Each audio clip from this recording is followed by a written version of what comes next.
apareixo allà, primer que era més jove, no? Tenia 26 anys, no? O 25, i trobes com un espai de llibertat absoluta, és a dir, ni telèfon, ni emissora de ràdio, per suposat, ni WhatsApp, ni mails, ni hòsties, ni res, vull dir, ni helicòpter, poca gent.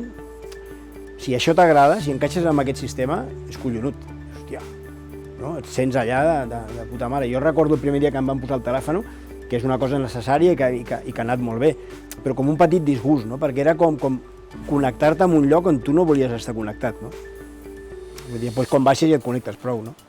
I ara doncs, això cada vegada és més difícil, no? I cada vegada és més difícil fer la feina de guarda que a mi m'agradava fer, que era fer la feina de guarda. Ho tiraves allà doncs, bastants dies sense baixar perquè no calia, no? En canvi ara constantment hi ha coses, no? Una a l'altra, o sigui, hi ha moltes coses que se'n van del que jo entenc pròpiament com la feina de guarda, no? Que potser estic antiquat, eh? Per trobar això haig de tornar a l'hivern.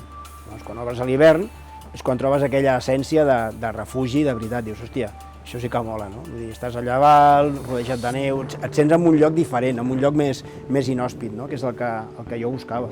Si tu mires bé, és més salvatge. O sigui, el Parc Nacional, és a dir, Aigüestortes, sí, és molt maco, però hi ha una pista que puja, amb uns taxis que pugen gent i tal i qual. O sigui, Sant Maurici és una presa, no? Que arribes en cotxe, tota gent pul·lulant per allà i tal i qual. Però si vas, per exemple, a la banda del Negre, hòstia, arribes allà, unes vistes espectaculars. Dels 3.000 que hi ha a Catalunya, n'hi ha 11, em sembla, doncs en tenim 5, no? A davant, a més, que els veus allà davant, no?